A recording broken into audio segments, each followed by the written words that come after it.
అంటే ఈ రోజున మనం సోషల్ మీడియాలో ఎక్కువగా చూస్తుంటాం, రకరకాల వైద్య సలహాలు చెప్తున్నారు. వాటిలో నిజమైనవి ఏవి అని గుర్తించాలి?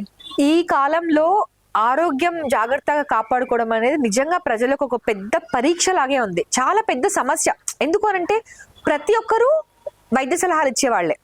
అయితే ఎవరిది కరెక్ట్ ఎవరిది కాదు, ఈవెన్ డాక్టర్స్ అని చెప్పుకునే వాళ్ళల్లో కూడా వాళ్ళు నిజంగా డాక్టర్స్ నకిలీ వైద్యులు అని తెలుసుకోవడం అనేది కూడా నిజంగా ప్రజలకు ఒక పెద్ద సమస్య లాగానే ఉంది.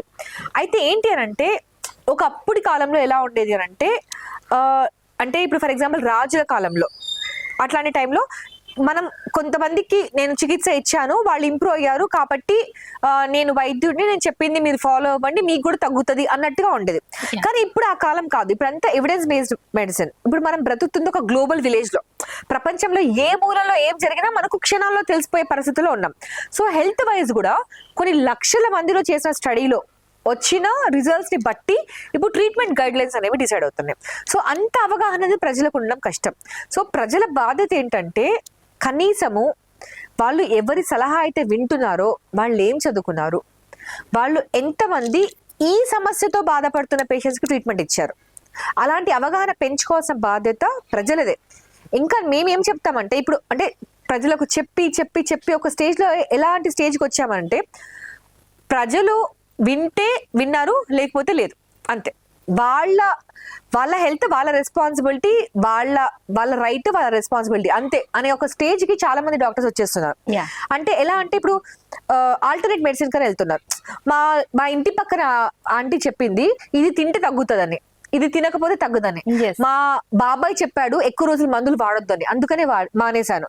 లేకపోతే సోషల్ మీడియాలో చెప్పారు ఈ టాబ్లెట్ తో సైడ్ ఎఫెక్ట్స్ ఉంటాయని. లేకపోతే అలాంటి మాటలు విని విని మాకు ఎలా అనిపిస్తుంది అంటే సరే అమ్మా మేము చెప్పేది మేము చెప్తాం, వినడం వినకపోవడం మీ ఇష్టం అనుకుంటున్నాం.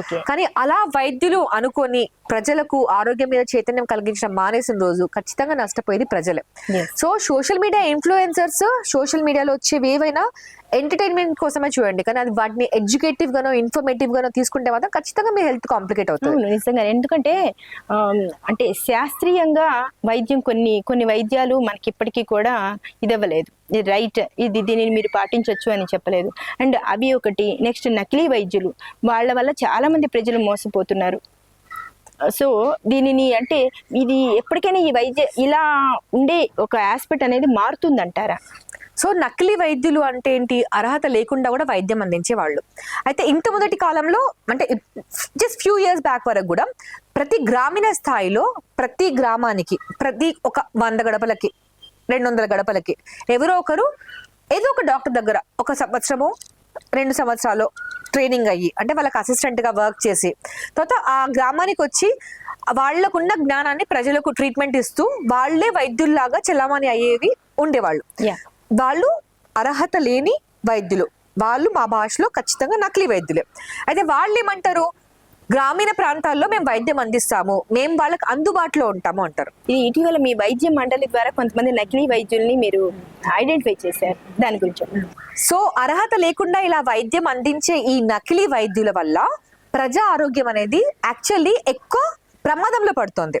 అంటే ఇప్పుడు గోటితో పోయేదాన్ని గొడ్డెల దాకా అంటారు కదా, అట్లా చిన్న సమస్య ఉన్నప్పుడు వాళ్ళు దానికి ఓన్లీ సిమ్టమేటిక్ అంటే ఇప్పుడు లక్షణానికి తగ్గట్టుగా మాత్రమే వాళ్ళు చికిత్స ఇవ్వగలుగుతారు. దానికి కారణాన్ని వాళ్ళు గుర్తించలేరు, దానికి పరిష్కారం ఇవ్వలేరు. దానివల్ల ప్రజలు సమస్య పెరిగిన తర్వాత ఎమర్జెన్సీకి వెళ్ళడమో లేకపోతే పెద్ద పెద్ద హాస్పిటల్స్కి వెళ్ళడమో జరుగుతుంది. దాంతో ఆటోమేటిక్ గా వాళ్ళకి ఇంకా ఎక్కువ ఖర్చు అవుతుంది, వాళ్ళ ఆరోగ్యం ఇంకా ఎక్కువ పాడవుతుంది.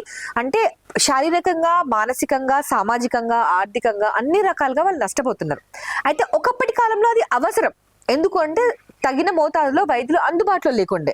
కానీ ఇప్పుడు వాళ్ళది ఒక మాఫియా లాగా అయిపోయింది.